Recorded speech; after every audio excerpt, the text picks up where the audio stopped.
அனைத்து உரிமை குரல் நண்பர்களுக்கும் வணக்கம். சீமான் குறித்து கடுமையான விமர்சனங்களை முன்வச்ச பத்திரிகையாளர் மணி தற்போது சீமானுக்கு சாதகமாக பேசியிருக்கிறது அப்படின்றது இணையத்தில் ரொம்பவே பேசும் பொருளாக மாறி இருக்கு. இது குறித்த இந்த முழுமையாக பார்க்க போறோம், வாங்க பார்க்கலாம். பத்திரிகையாளர் மணி அப்படின்னு சொன்னாலே சீமானை கடுமையாக எதிர்க்கக்கூடிய நபர் அப்படின்னு தான் முந்தைய காலங்களில் அனைத்து வீடியோக்களையும் நம்ம பார்த்திருப்போம். குறிப்பாக நாம் தமிழ் கட்சியுடைய கொள்கைகள் குறித்து அதிகமான விமர்சித்த ஒரு நபர்களில் ஒருவரான பத்திரிகையாளர் மணி தற்போது சீமானுக்கு சாதகமாகவும் அவருடைய அரசியல் நிலையாக இருக்கிறது பெரிய ஆச்சரியத்தை வர வைக்குது அப்படின்னு பேசியிருக்கக்கூடிய ஒரு வீடியோ பார்த்தீங்கன்னா இணையத்தில் ரொம்பவே பேசும் பொருளாக மாறி இருக்கு. என்ன சொல்றாங்க திமுக கைகூலிகள் அப்படின்னா, சீமான் எல்லோரையுமே பணத்தால விலைக்கு வாங்குறாரு அப்படின்னும், பாஜகவிடமிருந்து வாங்கிய பணம் தான் வேலை செய்யுது அப்படின்னும் சீமான் மேல ஒரு புதிய முத்திரையை குத்துற முயற்சியில் ஈடுபட்டு இருக்காங்க.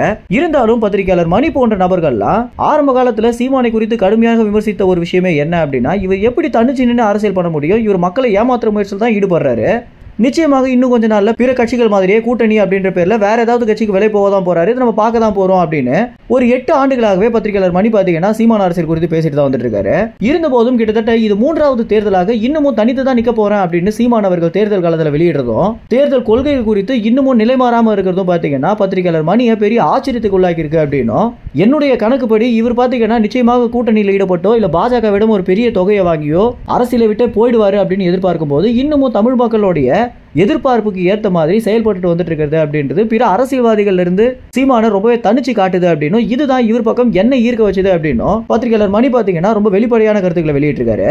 பத்திரிகையாளர் மணின்னு மட்டும் இல்லாம ரவீந்திரன் துரைசாமி, பாண்டே இது போன்ற பத்திரிகையாளர்கள் சீமானுக்கு சாதகமாக பேசுறது அப்படின்றது அரசியல் வட்டாரத்தில் ஒரு பெரிய பேசும் பொருளாகவே மாறி இருக்கு. ஏன்னா எல்லா அரசியல்வாதிகள் குறித்து கடுமையாக விமர்சிக்கக்கூடிய நபர்களாக இவங்க இருக்கும்போது சீமானுக்கு மட்டும் இவங்க எதனால சாதகமாக பேசுறாங்க அப்படின்ற ஒரு கேள்வி திமுகன்னு மட்டும் இல்லாம தமிழ்நாட்டில் இருக்கக்கூடிய எல்லா கட்சிகளிடமும் ஒரு பெரிய கேள்வி எழுப்புது அப்படின்னு தான் சொல்லணும். இது குறித்து இவங்களே இந்த வீடியோல என்ன சொல்றாங்க அப்படின்னா, ஒரு அரசியல் தலைவன் அப்படின்றவன் கிட்டத்தட்ட 13-14 ஆண்டுகளாக அரசியல் நிலைப்பாட்டில் ஒரே மாதிரி இருக்கிறதே ஒரு பெரிய விஷயம் தான் அப்படின்னும், இந்த வகையில சீமான எல்லோரும் திரும்பி பார்க்கக்கூடிய விஷயமே ஒரு தனித்து நின்று களம் காண்றதா அப்படின்னு இந்த பத்திரிகையாளர்கள் பாத்தீங்கன்னா சீமான் குறித்து தங்களுடைய கருத்துக்களை வெளியிடுறாங்க.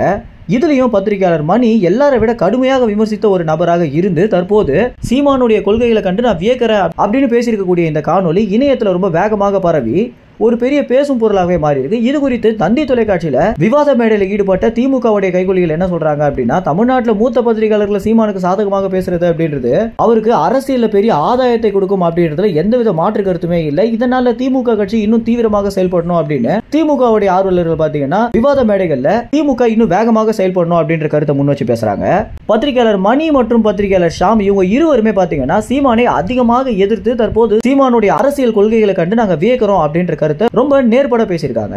மேலும் சீமானை முந்தைய தினங்கள்ல அதிகமாக விமர்சித்து தற்போது சீமானுக்கு அதிகப்படியாக ஆதரவு கொடுக்கக்கூடிய நபர்கள் யாரு அப்படின்றத உங்க கமெண்ட்ஸ்ல தெரிவிங்க. நன்றி, வணக்கம்.